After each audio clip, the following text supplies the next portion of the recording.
Salam Bapak Ibu dan saudara-saudaraku yang saya kasih dalam Tuhan Yesus. Saya percaya kita semua di dalam berkat dan pemeliharaan Tuhan yang ajaib. Kita akan belajar firman Tuhan. Mari kita berdoa. Bapa, kami bersyukur buat kebaikan-Mu yang kami alami terus dalam kehidupan kami.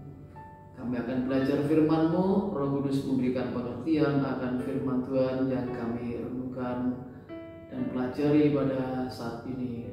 Dalam nama Tuhan Yesus kami berdoa. Amin.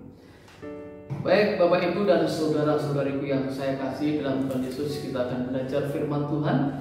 Kita buka Alkitab kita dari Yohanes pasal yang ke-3 Yohanes, maksud saya 3 Yohanes pasal yang ke-1.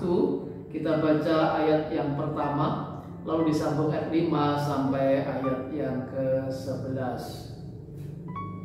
3 Yohanes pasal yang pertama, kita baca ayat pertama, disambung ayat 5 sampai ayat yang ke-11. Begini bunyi firman Tuhan. Dari penatua kepada Gaius yang kekasih, yang kukasih dalam kebenaran. Saudara yang kekasih, engkau bertindak sebagai orang percaya, di mana engkau berbuat segala sesuatu untuk saudara-saudara, sekalipun mereka adalah orang-orang asing. Mereka telah memberi kesaksian di hadapan jemaat tentang kasih-Mu, baik benar perbuatan-Mu, jikalau engkau menolong mereka dalam perjalanan mereka dengan suatu cara yang berkenan kepada Allah. Sebab karena namanya mereka telah berangkat dengan tidak menerima sesuatu pun dari orang-orang yang tidak mengenal Allah. Kita wajib menerima orang-orang yang demikian, supaya kita boleh mengambil bagian dalam pekerjaan mereka dalam kebenaran. Aku telah menulis sedikit kepada jemaat, tetapi Diotrefes yang ingin menjadi orang terkemuka di antara mereka tidak mau mengakui kami. Karena itu, apabila aku datang, aku akan meminta perhatian atas segala perbuatan yang telah dilakukannya. Sebab ia meleter, melontarkan kata-kata yang kasar terhadap kami, dan belum merasa puas dengan itu. Ia sendiri bukan saja tidak mau menerima saudara-saudara yang datang, tetapi juga mencegah orang-orang yang mau menerima mereka dan mengucilkan orang-orang itu dari jemaat. Ayat 11. Saudaraku yang kekasih, janganlah meniru yang jahat, melainkan yang baik. Barang siapa berbuat baik, ia berasal dari Allah. Tetapi barang siapa berbuat jahat, ia tidak pernah melihat Allah. Bapak Ibu dan saudara-saudara yang saya kasih dalam Tuhan Yesus, Alkitab kita adalah buku yang paling hebat ya. Selain memiliki ketahanan, Alkitab kita dari sisi ketahanan dicari sampai sekarang, dipelajari oleh banyak orang. Berbagai cara, berbagai metode orang lakukan supaya Alkitab kita dilenyapkan, tapi sampai sekarang Alkitab kita masih ada. Selain ketahanannya, Alkitab kita juga memiliki kejujuran. Bicara apa adanya, yang baik ditulis, yang tidak baik juga ditulis ya. Yang buruk juga ditulis, yang benar, yang dosa ditulis. Menunjukkan bahwa Alkitab kita itu jujur. Nah, Bapak Ibu Saudara yang saya kasih dan Tuhan Yesus, Alkitab kita mencatat orang-orang ya yang sikap hidupnya ada yang baik, ada yang tidak baik. Nah, kenapa Alkitab kita mencatat seperti itu? Yang baik, yang tidak baik ditulis sebagai pembelajaran buat kita yang hidup pada masa sekarang. Dalam nas yang kita baca ini, kita akan belajar ada dua pribadi dengan sikap yang bermacam-macam ya, tentunya karena dua pribadi dengan sikap yang berbeda. Nah, dari nas ini kita akan belajar sikap yang pertama, yaitu sikap Gaius. Bagaimana dengan sikap Gaius? Dijelaskan di dalam ayat yang kelima. Saudaraku yang kasih, engkau bertindak sebagai orang percaya, di mana engkau berbuat segala sesuatu untuk saudara-saudara, sekalipun mereka adalah orang-orang asing.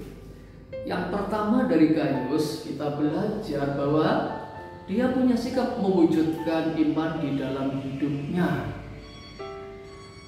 Imannya kepada Tuhan bukan hanya sekedar sebuah konsep, bukan hanya sekedar sebuah pemahaman, tapi imannya kepada Yesus itu diamalkan dalam kehidupan sehari-hari.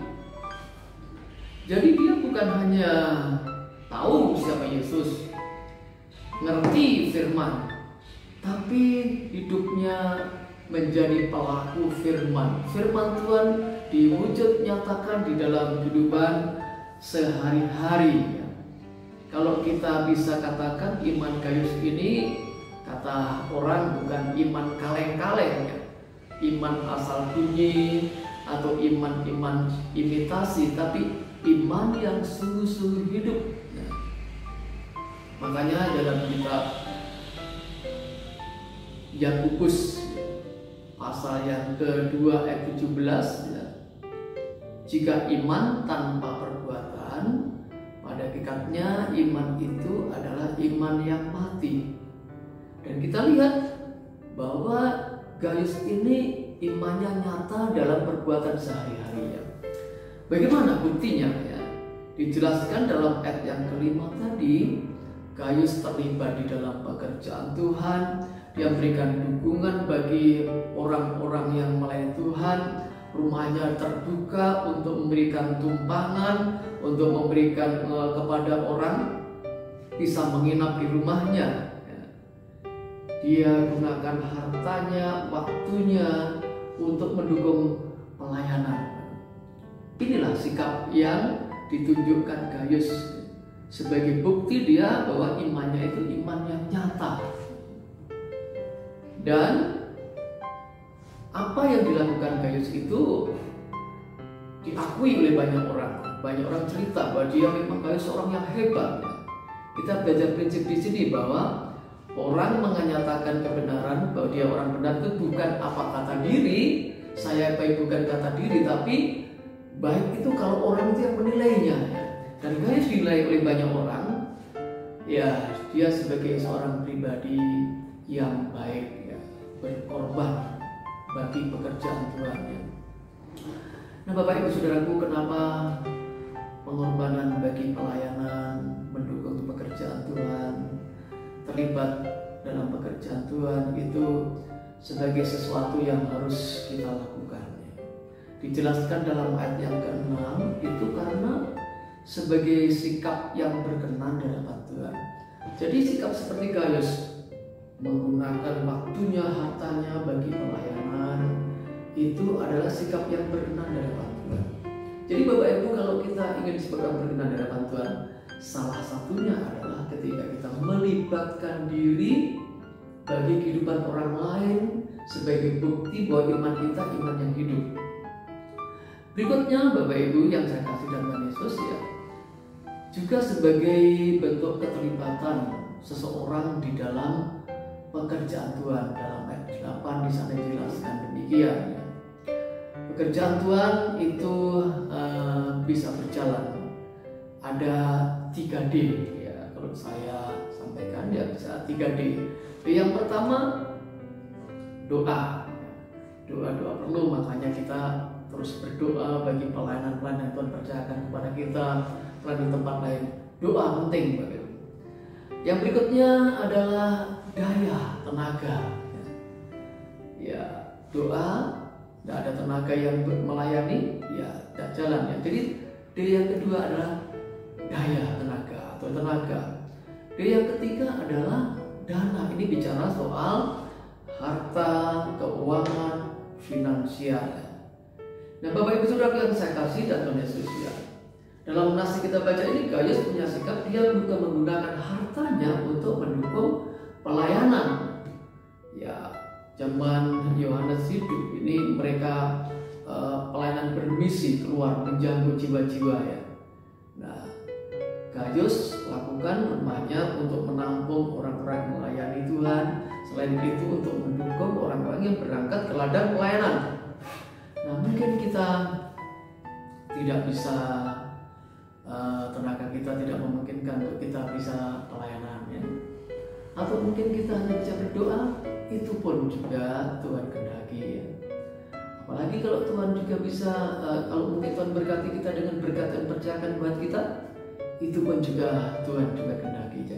Mari kita punya sikap seperti Gaius ya. Dia punya sikap mewujud nyatakan imannya ya, dalam hidupnya. Caranya apa? Dia mendukung pelayanan. Yang kedua, kita akan belajar dari pribadi yang bernama Diotrephes ya. Kita lihat di dalam ayat 9 bagaimana Diotrephes ini ya dijelaskan di dalam ayat yang ke-9 demikian. Aku telah menulis sedikit kepada jemaat, tetapi Diotrephes yang ingin menjadi orang terkemuka di antara mereka tidak mau mengakui kami. Yang berikutnya kita belajar dari seorang yang bernama Diotrephes. Belajar apa dari Diotrephes? Dia mengejar ambisi yang tidak membangun. Ambisi artinya keinginan yang meluap-luap, kerinduan yang sungguh-sungguh, atau cita-cita yang dilakukan dengan serius, itu berarti ambisi ya, untuk cari sesuatu yang lebih besar, lebih hebat. Ambisi bisa positif, bisa negatif. Kalau ambisi yang negatif, Bapak Ibu Saudaraku ya, itu biasanya ambisi itu sifatnya menjatuhkan, destruktif ya, menjatuhkan diri sendiri dengan cara menjatuhkan orang lain, juga merusak pelayanan. Kalau ambisi kita lakukan hanya untuk kepentingan pribadi, kadang-kadang cara-cara salah yang kita lakukan. Yang berikutnya, ambisi itu ada yang bersifat positif, konstruktif, membangun. Ya, satu ambisi yang dilakukan ya, untuk membangun diri sendiri, untuk membangun orang lain, dan untuk beri manfaat bagi pekerjaan Tuhan. Itu diperlukan juga sebuah ambisi atau sebuah semangat yang menggebu-gebu. Nah, bagaimana dengan Diotrephes? Diotrephes dari masa kita baca ini, dia punya ambisi, tapi sayang ambisinya itu dilakukan dengan cara yang salah. Tidak membangun diri sendiri, tidak membangun orang lain. Misalnya dijelaskan di dalam ayat yang ke-10 ya, dia melontarkan, dikatakan dia meleter. Meleter artinya melontarkan ucapan-ucapan, kata-kata yang menghasut, kata-kata yang tidak membangun, yang tujuannya untuk menjatuhkan orang lain. Dan Yohanes sebagai seorang hamba Tuhan ya, dijatuhkan oleh Diotrephes ya. Ya, dia dituduh bermacam-macam, ada dia menghasut orang supaya orang jauh dari Yohanes, dan dia juga punya sikap dia menyingkirkan orang lain. Tujuannya itu apa? Supaya dia menjadi orang terkemuka. Nah, Bapak Ibu Saudara yang saya kasih dalam Yesus, siapa Diotrephes ini? Diotrephes ini memang seorang yang ya, katakanlah dia seorang yang terkemuka di antara jemaat-jemaat waktu itu. Dia yang mungkin secara finansial dia orang yang berada atau kaya. Dia seorang yang pintar. Ya, tapi sayang, dia pengen jadi orang hebat terkemuka, dia caranya salah. Menjatuhkan orang lain dengan cara-cara yang merugikan diri sendiri. Nah, sehingga akibatnya ya pekerjaan Tuhan ya tidak bisa berjalan dengan baik ya. Mari Bapak Ibu Saudaraku ya, kita belajar dari sikap Diotrephes ini ya. Kita boleh punya cita-cita, harapan-harapan yang tinggi ya. Mungkin dalam pekerjaan kita, dalam karier, untuk mengejar posisi, jabatan, atau pelayanan, ya kita bisa saja, kita boleh saja kita punya pengen mengejar sesuatu yang lebih tinggi ya. Ya, tapi Bapak Ibu Saudaraku ya, mari kita lakukan dengan cara-cara yang benar. Bagaimana kira-kira cara yang benar? Setialah terhadap tugas tanggung jawab yang dipercayakan Tuhan kepada Bapak Ibu Saudara semua. Tugas di tempat kerja, tugas atau tanggung jawab dalam pelayanan, mari kita lakukan dengan setia. Percayalah ya, Tuhan punya cara untuk mempromosikan kita. Dijelaskan dalam kitab Matius pasal yang ke-20 ayat 21 di sana jelaskan, siapa yang setia dalam perkara-perkara kecil akan diberikan tanggung jawab dalam perkara-perkara yang lebih besar lagi. Mari Bapak Ibu belajar Diotrephes yang mengejar ambisi dengan cara yang menjatuhkan. Mari kita belajar untuk kita ketika kita punya harapan cita-cita, kita lakukan dengan cara-cara yang telah melibatkan Tuhan, bekerja sebaik-baiknya, setia kita lakukan. Jadi hari ini Bapak Ibu Saudaraku, dari dua pribadi ini kita belajar. Yang pertama dari Gaius, ya, mari kita belajar mewujud nyatakan iman kita dalam kehidupan sehari-hari, supaya orang mengenal Tuhan lewat kehidupan iman kita yang nyata dalam kehidupan sehari-hari, melakukan hal yang positif bagi diri maupun bagi orang lain, bagi kerajaan Tuhan. Dan yang kedua, kita belajar Diotrephes, ya, mari kita jangan mengejar ambisi yang menjatuhkan, tapi kita kejar ambisi, harapan-harapan, cita-cita yang membangun diri kita, membangun orang lain, dan menjadi alat kemuliaan nama Tuhan. Tuhan memberkati kita. Amin. Mari kita berdoa. Bapa, terima kasih buat firman-Mu. Tanamkan firman Tuhan dalam kehidupan kami. Jadikan kami orang-orang yang percaya. Iman kami nyata dalam tindakan-tindakan hidup kami yang mencerminkan kehidupan Yesus, mencerminkan kebenaran seperti Gaius. Tolong Tuhan supaya kami menghindari sikap Diotrephes, mengejar ambisi, mengejar keinginan, cita-cita dengan cara yang tidak membangun diri kami, tidak membangun orang lain. Terima kasih.